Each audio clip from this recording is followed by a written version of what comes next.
Hola, bienvenidos a este tercer vídeo de apuntes de franquicia. Y vamos a hablar en esta ocasión de los aspectos económicos de la franquicia.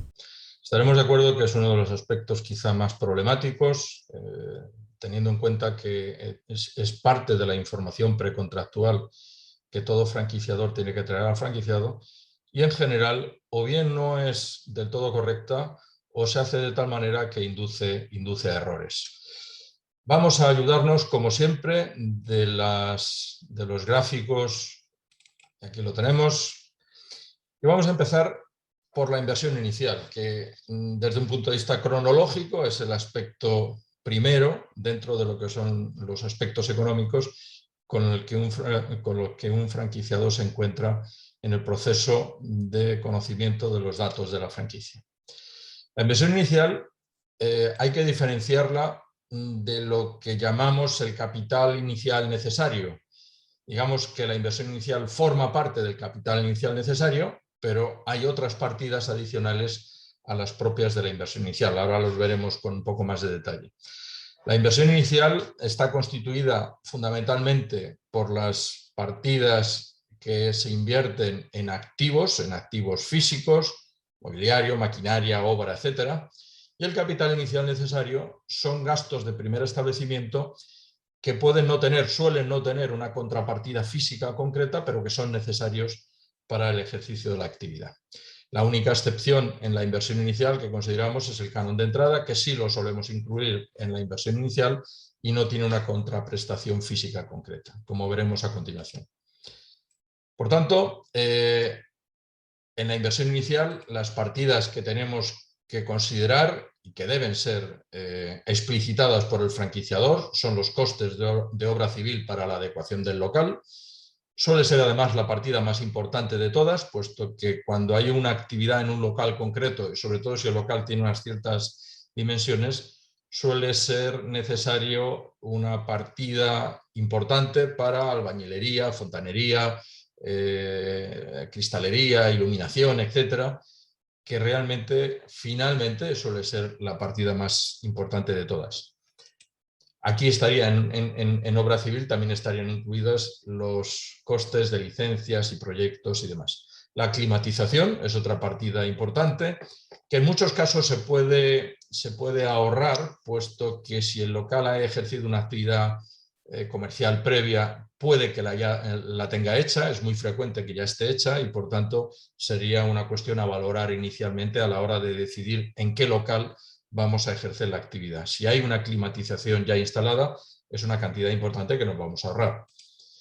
Maquinaria, equipamiento en general, como es lógico, mobiliario, decoración, herramientas y utillaje de pequeña cuantía, pero necesarios para el ejercicio de la actividad, hardware y software de gestión y por último el canon de entrada. El canon de entrada es, como decía antes, la única partida de este lote que no tiene una contraprestación física concreta y que suele ser el principal hándicap, el principal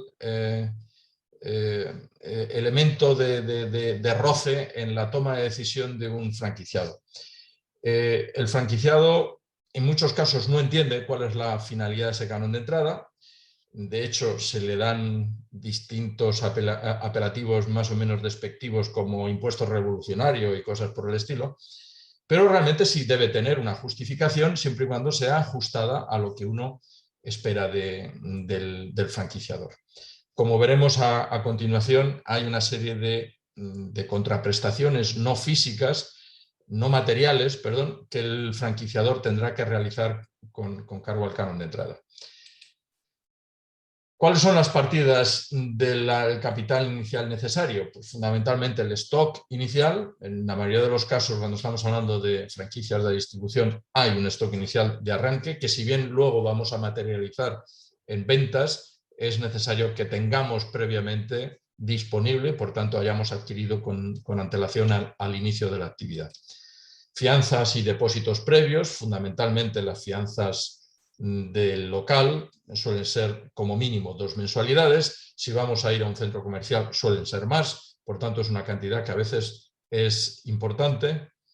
los gastos de constitución societaria, que es la figura que normalmente se elige por parte de los franquiciados, la constitución de una sociedad limitada, y por tanto hay una serie de costes de constitución, de gastos que habría que tener en cuenta. Y por último, la tesorería inicial, es decir, ese colchón de liquidez, de tesorería previa al inicio de la actividad, que lo que nos va a garantizar es que si las cosas no van bien desde el principio, no tengamos un problema de liquidez. No es infrecuente encontrarse con fallos, incluso con abandonos de actividad propiciados no por la ausencia de rentabilidad, sino por la falta de liquidez, y lo cual es una lástima, pero así es. Por tanto, esa liquidez previa, inicial, para afrontar momentos de un arranque no demasiado positivo, sería muy conveniente, yo diría que necesario, que estuvieran considerados en estas partidas de capital inicial necesario. Aquí cabría también la inclusión de una partida que a veces se da y si se establece como obligatoria habría que incluirlo aquí, que son las inversiones en la campaña de lanzamiento inicial de la actividad en el ámbito local donde opera el franquiciado. Entre los aspectos económicos más importantes de la relación de franquicia están, por supuesto, los cánones y royalties que el franquiciado va a tener que pagar al franquiciador de una manera puntual o de manera periódica. De manera puntual tendríamos el canon de entrada, que como la palabra indica se paga a la entrada, es decir, normalmente a la firma del contrato. Es un canon inicial que se justifica por una serie de partidas que ahora veremos. El canon de marketing, que constituye finalmente el fondo de marketing común para llevar a cabo acciones o campañas en beneficio de toda la red. Y por último, el canon de mantenimiento o royalty. El canon de entrada, como decíamos, es un pago inicial que el franquiciador obtiene del franquiciado a la firma del contrato y tiene su justificación en varios aspectos, generalmente 4, aunque esto es también debatible, ¿no? La utilización de la marca, el uso de marca que el franquiciado recibe a través del contrato puede ser un argumento por el cual el canon de entrada se justifique.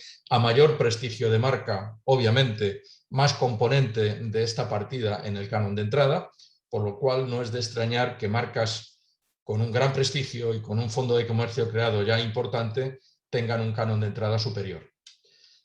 Otra partida que es esencial es la transmisión del saber hacer, del know-how. Es decir, el proceso de formación inicial que el franquiciado va a recibir del franquiciador a través normalmente de dos fases, la de formación inicial en unidad piloto y posteriormente el apoyo a la apertura que el franquiciador va a llevar a cabo en la unidad operativa del franquiciado. Esta transmisión del saber hacer tiene un componente, como es obvio, bastante subjetivo, pero forma parte esencial de la justificación del canon de entrada. Operar de forma exclusiva en un territorio pactado puede ser también un argumento para el pago del canon de entrada cuando el franquiciado opera en un territorio de manera exclusiva, sabiendo que ninguna otra unidad de la red, ningún otro establecimiento del sistema va a poder competir con él en ese territorio.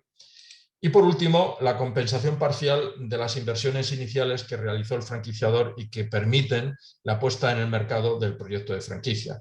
En definitiva, sería distribuir entre los franquiciados que se van incorporando a la red las inversiones iniciales realizadas para la puesta en marcha del proyecto. Esto se hace de una manera un poco arbitraria, si se quiere, porque hay que estimar cuál va a ser el número de franquiciados que van a incorporarse a la red en un periodo de tiempo suficiente, generalmente 5 años. Muy bien, estas son las justificaciones del canon de entrada. Hay que saber que no es la fuente principal de ingresos del franquiciador, no debe serlo, y si lo es, ojo, porque esa franquicia está llamada al fracaso.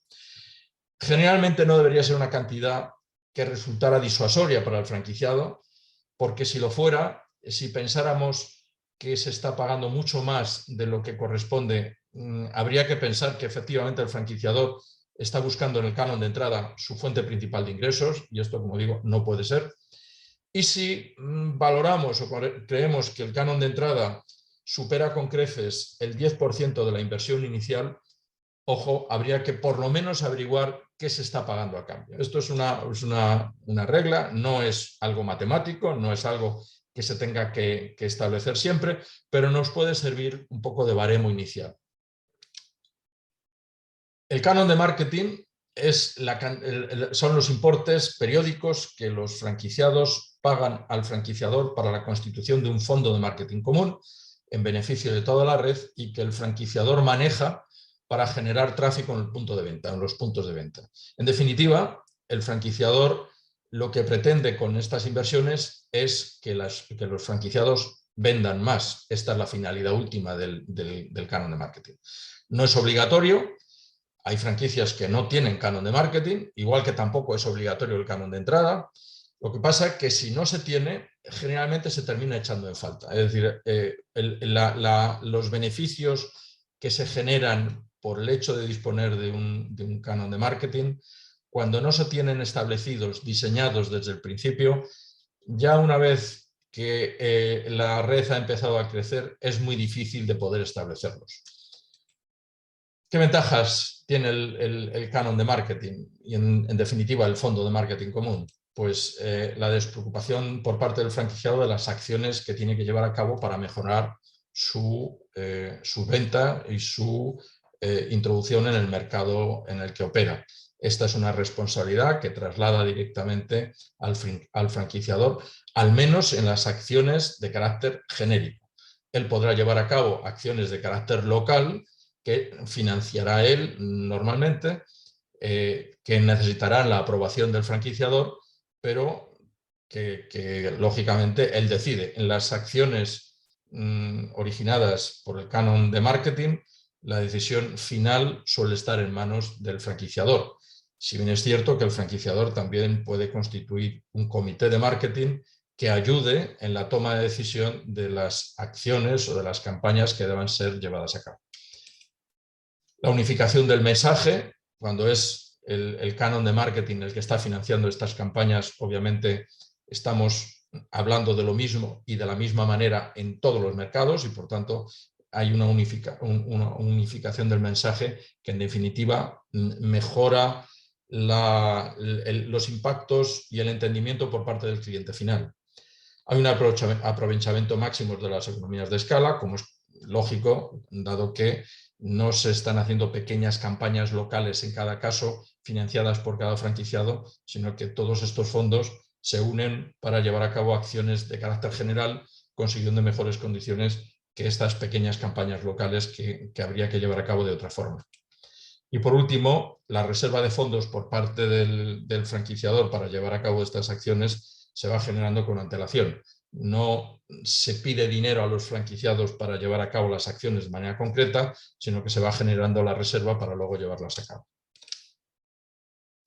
El canon de mantenimiento o royalty. Bueno, una cuestión previa que no he citado con el tema del canon de entrada sería el hecho de que, del canon de marketing, el hecho de que convendría que hubiera una cuenta bancaria separada para permitir una mayor transparencia y un mayor conocimiento por parte de los franquiciados de qué está ocurriendo con ese fondo de marketing. Dado que el franquiciador es administrador de esos fondos, debería estar en condiciones de poder informar a los franquiciados de en qué se emplean y los franquiciados tendrán el derecho de fiscalizar esas cantidades. Todo esto se simplifica mucho con una cuenta bancaria separada exclusivamente para el canon de marketing, que no se mezcle con el resto de cuentas del franquiciador. Ya por último, como decíamos, el canon de mantenimiento royalty, que a diferencia del canon de entrada, como comentábamos antes, sí es la fuente principal de ingresos del franquiciador. A través del royalty el franquiciador obtiene no solo la compensación de sus costes, sino obtiene una legítima rentabilidad para digamos, satisfacer las expectativas que el proyecto de franquicia le debe generar. Nadie en su sano juicio desarrolla un proyecto de franquicia solo para cubrir costes. Obviamente se persigue una rentabilidad neta positiva y esta viene a través del canon de mantenimiento royalty. De una manera genérica, deberíamos entender el canon de mantenimiento como cualquier ingreso periódico que obtiene el franquiciador de sus franquiciados, que puede venir como porcentaje de ventas, como porcentaje de compras, como una cantidad fija mensual o como los márgenes sobre productos que bien el propio franquiciador o bien proveedores homologados obtienen de esos suministros a la red de franquicia que gestionan.